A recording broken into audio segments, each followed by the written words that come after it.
Irmãos, a gente está em Lucas, o capítulo é o 22. Lucas capítulo 22.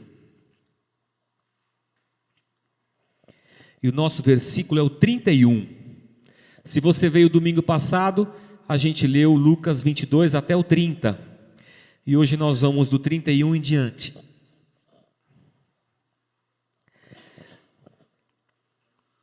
E é interessante como Jesus muda bem de assunto mesmo.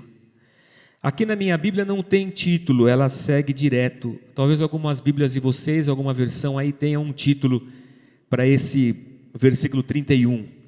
Mas Jesus está sentado à mesa com os discípulos, momentos antes da sua prisão, e eles celebram a ceia. Jesus fala sobre o reino, e de repente na conversa, Jesus fala assim: Simão, Simão, era o nome de Pedro, Simão, Simão, Satanás pediu vocês para peneirá-los como trigo. É isso que fala a sua Bíblia, irmão? Oi? Cirandar, peneirar também, é um sinônimo. Oi? Pedro é avisado, é o título ou é o que está escrito? É o título. Simão, Simão, Satanás pediu vocês para peneirá-los como trigo. Você percebeu que está no plural, né? Ele chama Simão, mas quando ele fala sobre a peneira do diabo, ele está falando dos 12. Todo mundo está nesse balaio para ser peneirado pelo diabo. Eu não sei porquê, irmãos. Eu sempre li esse texto e alguma coisa fechava os meus olhos. Eu sempre li esse texto achando que Jesus falava: Simão, Simão, Satanás pediu a sua vida para peneirar como trigo. Não sei se alguma tradução está assim, dirigindo-se só a Simão, mas eu não sei porquê, eu sempre li esse texto desse jeito. Olha que engraçado, né? E quando eu fui ler esse texto aqui de novo para essa pregação, eu falei: nossa, mas pediu vocês para peneirá-los? Eu sempre achei que ele tinha pedido só Pedro. E fui até dar uma pesquisada para ver se era isso mesmo. E é isso mesmo, irmãos. Rimas é o pronome pessoal no grego utilizado aqui, é terceira pessoa, é plural. Vocês, o diabo pediu vocês para peneirar como trigo. Vai jogando para cima e peneirando, a palha vai indo embora e só vai ficar o trigo bom na peneira. Menino do céu, já pensou? Você vem para a igreja, para modo o pastor dizer assim: Deus vai vencer Satanás diante dos teus olhos, e o pastor fala assim: o diabo vai te peneirar. Ô irmãos, não, pastor, eu queria ouvir assim: vou vencer, o diabo vai cair, o mundo vai estremecer, não vai ficar nenhum inimigo de pé, eu com 5 pedrinhas vou derrubar tudo quanto é gigante. O Senhor vem dizer para mim, nesse momento feliz que nós estamos tomando a ceia, que o diabo pediu a minha vida para peneirar e o Senhor deixou. O Senhor não repreendeu ele, não? O Senhor não falou assim: para trás desses, porque com a minha igreja o Senhor não mexe? Não, ele não falou isso. Eles são evangélicos, e evangélicos têm corpo fechado. Não, ele não falou isso. Tem olhos sobre a cabeça desses meus 12, você não poderá, suas balas não me atingem. Não, ele não falou. Irmãos, ficou chato agora esse negócio aqui. Simão, Simão, Satanás pediu vocês todos para peneirar como trigo, mas eu orei por você. Obrigado, Jesus. O Senhor quer que eu agradeça? Muito obrigado. Quer dizer, o Senhor podia ter repreendido o diabo, o Senhor podia ter vencido o diabo, o Senhor podia ter afugentado o diabo, o Senhor podia ter acabado com ele. O Senhor orou. Tinha uma coisa melhor para você fazer? Orou. O Senhor podia ter me dado uma super capa especial, o Senhor podia ter me dado uma espada flamejante, fumegante. O Senhor podia ter me dado agora todo o poder no céu e da terra.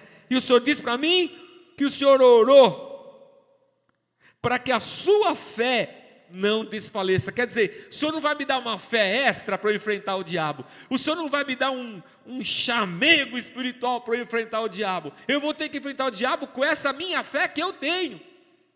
E a sua oração foi no sentido de que eu não desfaleça na minha fé. Quer dizer, que eu estou sozinho nesse negócio.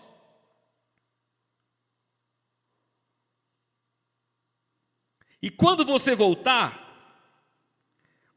Pedro, quando você voltar, fortaleça os seus irmãos. Não está escrito isso aí, né? Está escrito o quê?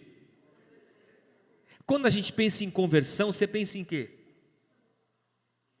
Levantar a mão na igreja e aceitar Jesus. Eu aceito Jesus como meu Senhor e Salvador, eu estou convertido. Não é bem isso que Jesus está dizendo para Pedro, não.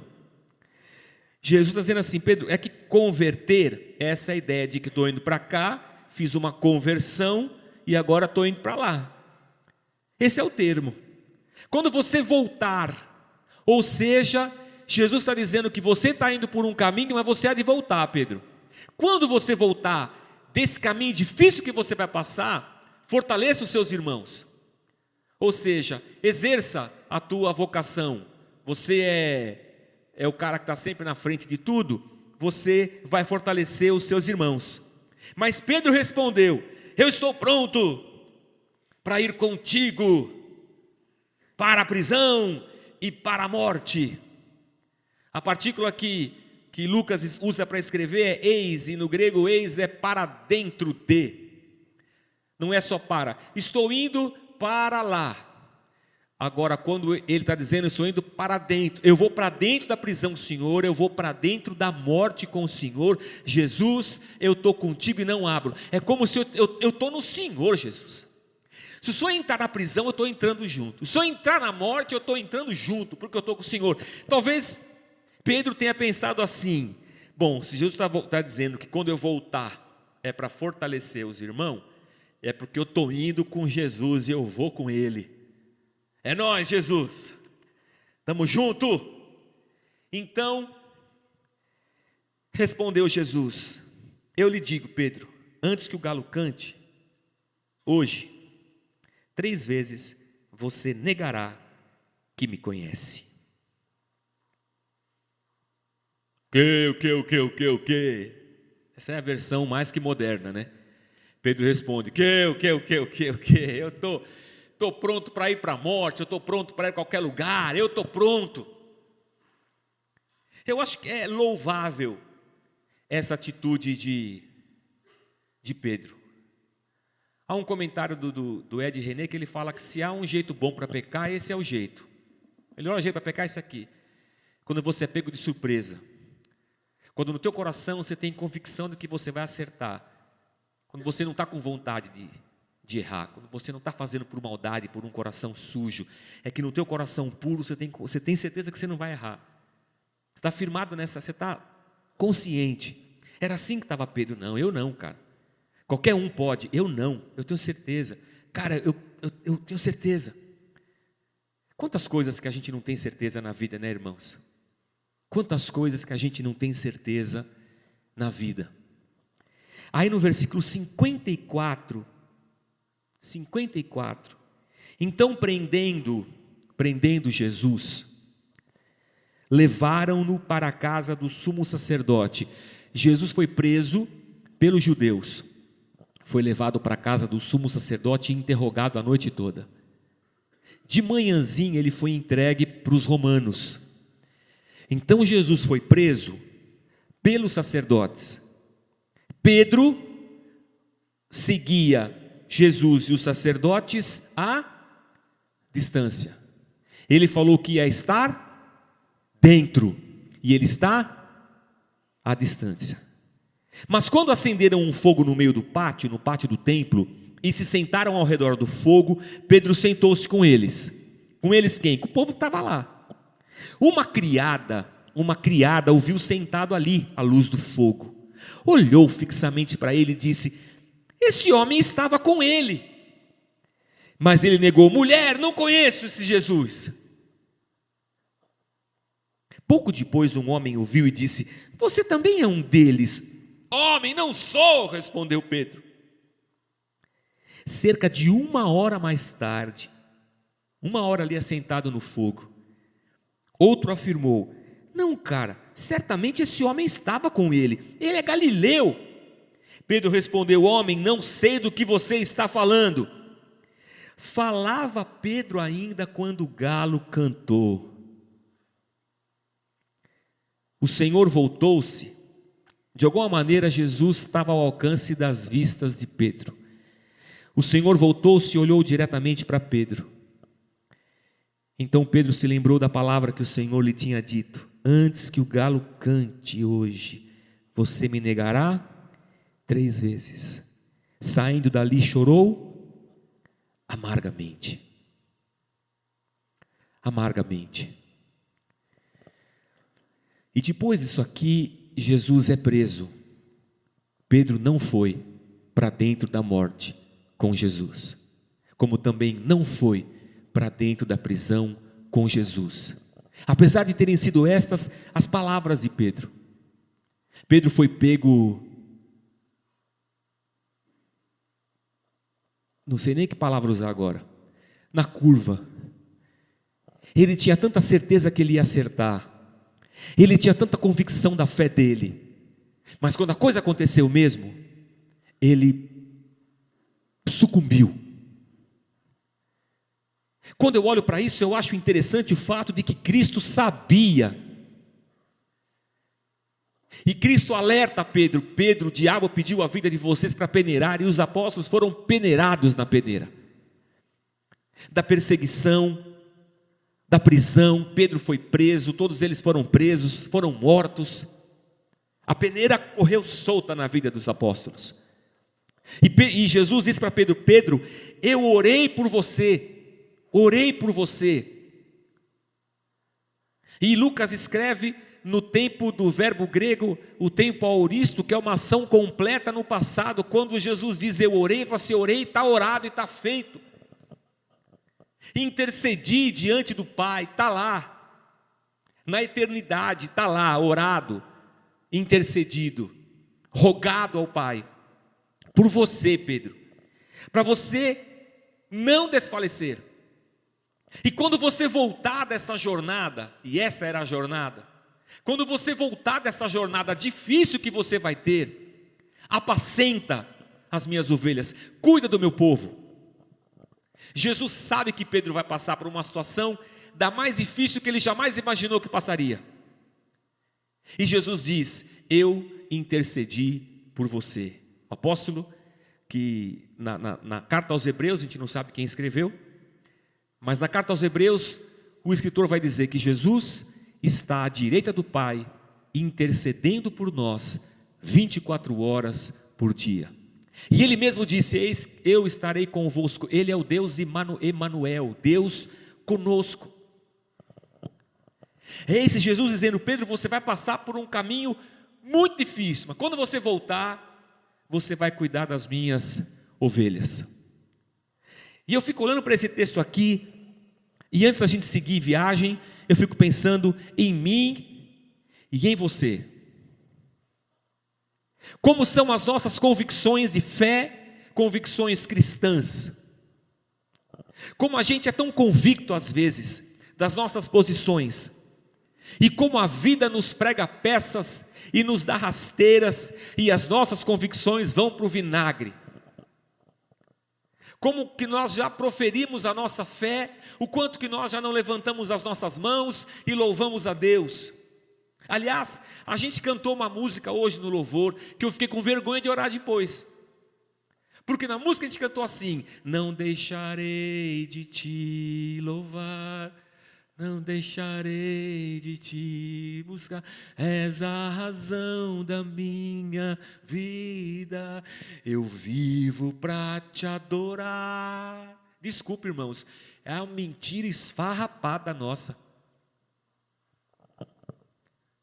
Ai, pastor, Ué, não é verdade?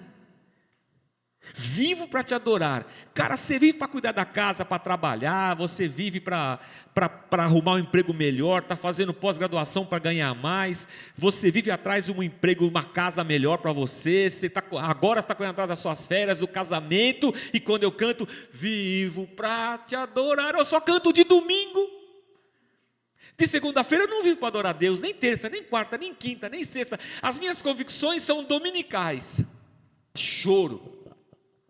Sobra confronto, sobra dúvida, sobra tudo isso.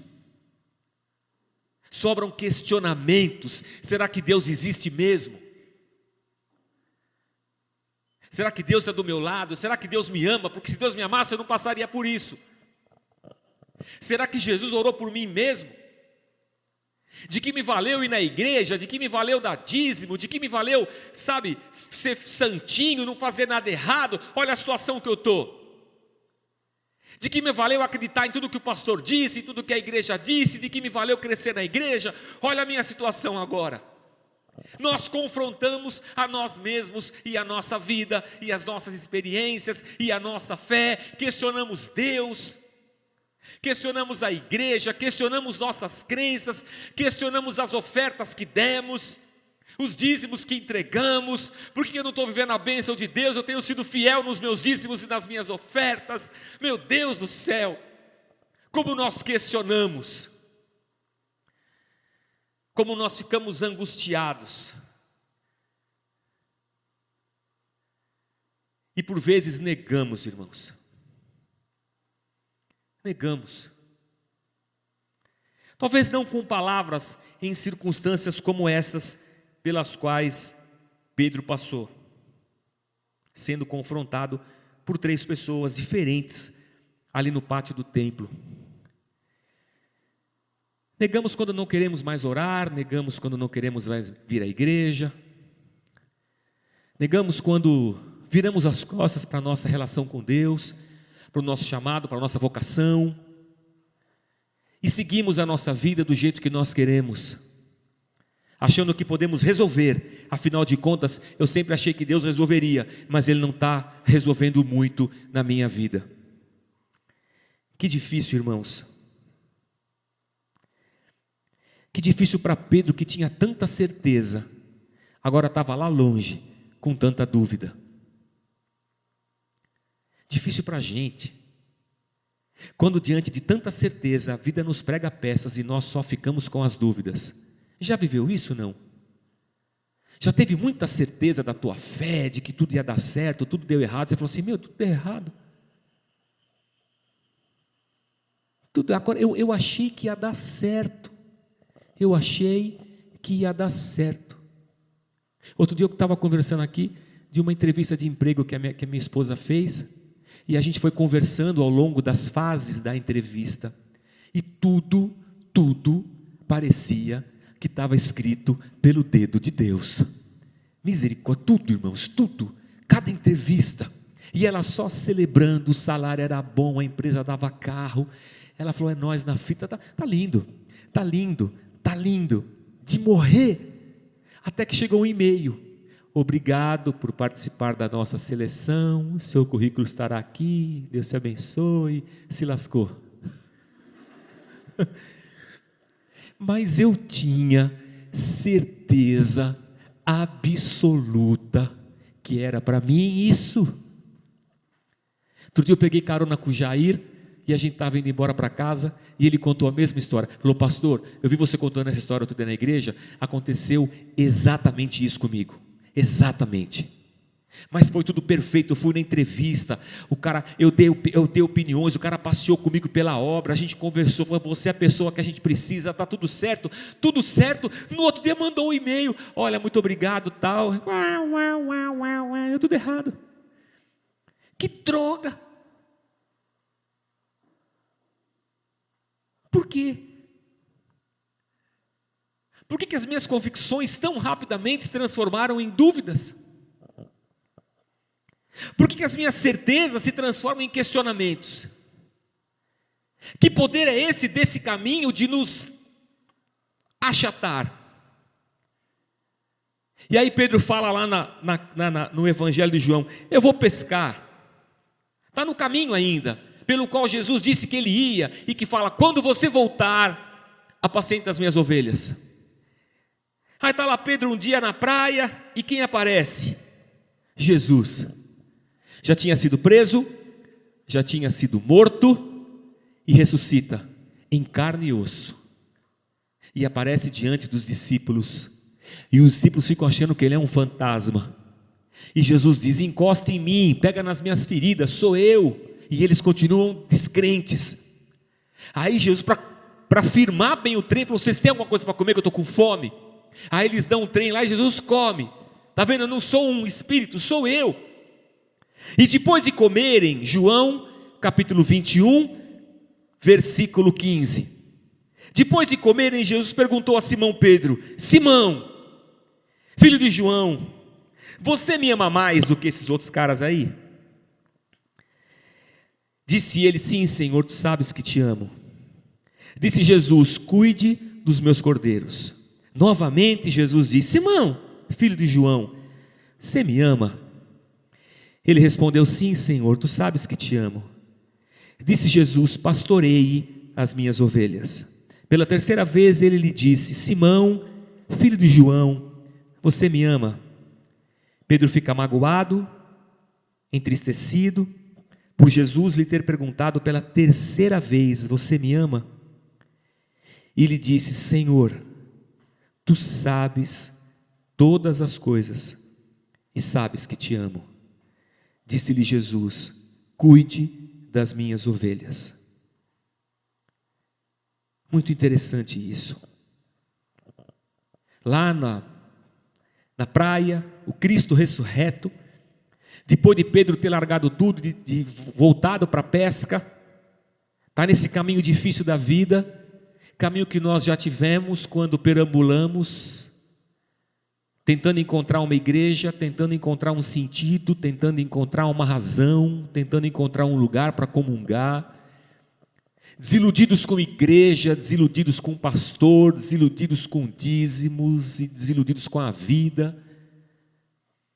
Jesus encontra Pedro na praia e fala: Pedro, você me ama? E Pedro diz: Senhor, eu te amo. A gente não estava lá nesse diálogo. Lucas escreve esse relato, e Lucas faz um jogo de palavras, porque para nós amor é amor. Amor é amor, verbo transitivo, só tem isso aí para falar de amor. No grego tem várias palavras para falar de amor. Uma delas é agapau, que é um termo grego, que é o amor supremo, é o amor de Deus, é o amor que o homem não consegue atingir. Você tem o amor eros, que é o amor do homem por uma mulher, e de uma mulher por um homem, é o amor sexual. Então, quando você vai falar de amor, amor de Deus, você vai falar do agapau. Você vai falar do amor do homem pela mulher, você vai falar do amor eros. Tem o amor filéu, que é o amor da amizade, o amor de um homem por um homem, o amor do companheiro, o amor aqui da comunidade, o amor do pai pelo filho. E Jesus fala assim: Pedro, tu me agapás? E Pedro diz: Senhor, eu te filo. Aí Jesus diz de novo: Pedro, você me agapás? E Pedro diz: Senhor, eu te filo. E depois Jesus diz: Pedro, você me fileis? E Pedro vai dizer: Senhor, tu sabes que eu te filo. O Senhor sabe todas as coisas.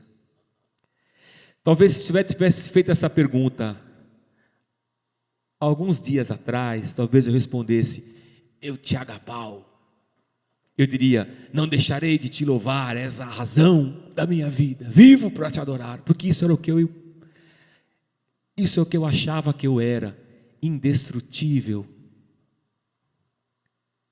Achei que já sabia tudo, achei que com as minhas forças, com a minha unção, com o meu poder, com a minha faculdade, com o meu dinheiro, com o meu conhecimento da Bíblia, eu resolveria tudo. Eu achei que eu já estava resolvido, mas eu percebi que eu sou muito menos do que eu achei que eu era. eu te filo, Senhor, eu te amo, mas jamais eu vou conseguir amá-lo como o Senhor me ama, jamais, porque eu não alcanço a perfeição que só Deus tem, mas o Senhor conhece o meu coração, e ele fica chateado, porque Jesus pergunta 3 vezes, exatamente 3 vezes que Pedro o nega, e ali Pedro voltou do caminho, e Jesus diz então, vai e pastoreia o meu rebanho. É interessante isso, porque a gente acha que para ser crente a gente tem que ser perfeito, e se a gente não for perfeito a gente não vai vencer, a gente acha que tem que ser mais forte que o diabo, a gente acha que tem que profetizar, a gente acha que tem que tomar posse pela fé, a gente acha até que a gente não pode orar em voz alta, porque se eu orar em voz alta o diabo vai escutar, e se o diabo ouvir a minha fraqueza, ele pode me pegar na minha fraqueza, meu Deus do céu, eu oro em voz baixa. Nossa, eu já ouvi cada uma, não fala isso, está amarrado, não diga que você é fraco, diga eu sou forte, mas se eu falar eu sou forte é mentira, não é mentira, é profético, você está tomando posse, você está declarando, cara, mas estou me sentindo fraco, não fale isso, porque as suas palavras têm poder, então eu tenho que falar o quê? Diga que és forte, diga que és poderoso, diga que esse mal está debaixo dos seus pés, diga que você pode tudo naquele que te fortalece, mas rapaz, não estou sentindo nada disso, não tem importância, eu acho que eu já nem creio em nada disso, não tem importância, não tem importância o que está no teu coração, o que tem importância é o que você fala. E Pedro diz, Senhor, o Senhor sabe que eu falei tanta bravata, mas o Senhor conhece o meu coração e sabe que eu te filo. Parece que a religião ensinou a gente a querer ser o que não somos, a falar e dizer o que não sentimos, ensinou para nós que isso é profetizar e tomar posse, e nos envolve numa relação doentia com Deus, com o nosso inimigo e com a gente mesmo.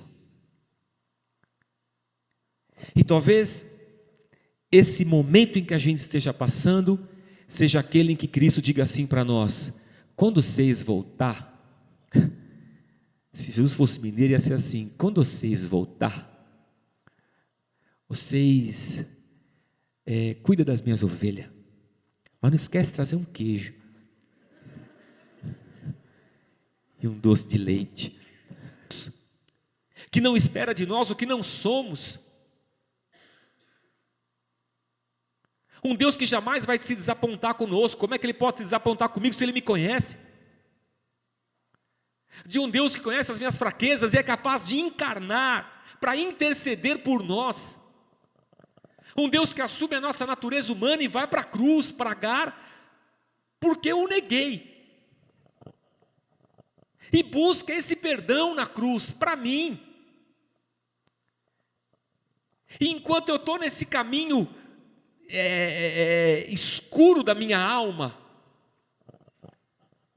em que questionamentos povoam a minha cabeça, esse Jesus está intercedendo, continua à direita do Pai, como intercessor. Aí uma hora eu me encontro com Ele, e parece que as minhas dúvidas começam a desaparecer, e Ele fala para mim, apacenta as minhas ovelhas, como quem diz, eu te perdoo. Aliás, Jesus já tinha perdoado Pedro antes de Pedro ter cometido o pecado, e já tinha dito, quando você voltar, você apacenta as minhas ovelhas, porque você vai passar, e a minha oração é para que a tua fé te sustente. Então talvez, irmãos, a paz que deve invadir o coração da gente, é a paz de alguém que sabe que há um Deus que se fez carne para nos perdoar, que intercede por nós, que vela por nós, que nos ama, que sabe que nesse mundo nós teremos aflições, mas diz: ó, fica tranquilo, eu venci todas elas. Você não é mais do que vencedor porque você é invencível, você é mais do que vencedor porque Cristo venceu a morte por você.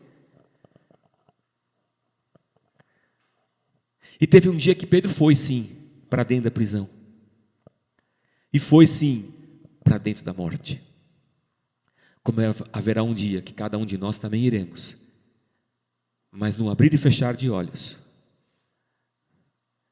nós veremos o nosso Senhor. A questão, irmão, é que Deus quer fortalecer a gente, porque não é fácil, mas a gente volta. E talvez esse tempo dessa manhã seja tempo da gente começar a pegar o rumo, sabe? O rumo de volta.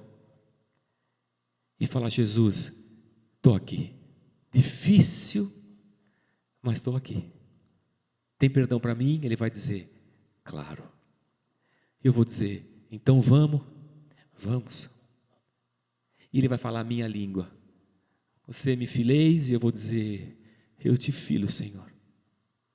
Eu sou imperfeito, eu sou pecador, eu sou fraco, eu tenho questionamentos, dúvidas povoam a minha cabeça. Há pecados contra os quais eu tenho lutado há anos da minha vida. E vez ou outra eu caio neles de novo. E me arrependo, e oro, e choro, e falo que eu não vou pecar mais, mas eu peco de novo. Eu estou nessa luta aí faz tempo.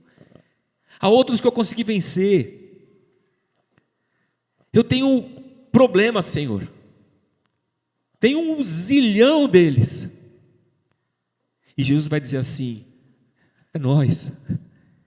Apacenta as minhas ovelhas. Cuide das pessoas. Aí vou parafrasear, tá? Vou fugir da exegese do texto. Mulheres, cuidem dos seus maridos. Maridos, cuidem das suas esposas. Pais, cuidem dos seus filhos. Filhos, cuidem dos seus pais. Igreja, cuide da comunidade ao seu redor. Ame ao seu próximo. Vá atrás das ovelhas que, como você, estão passando pelo vale escuro da alma. Vai comer um peixe com elas, vai dizer que Deus as ama, vai dar um abraço pelo menos. Vamos fazer aquilo que a gente tem que fazer, porque Ele já fez tudo o que poderia ser feito por cada um de nós. E que Deus nos ajude, em nome de Jesus.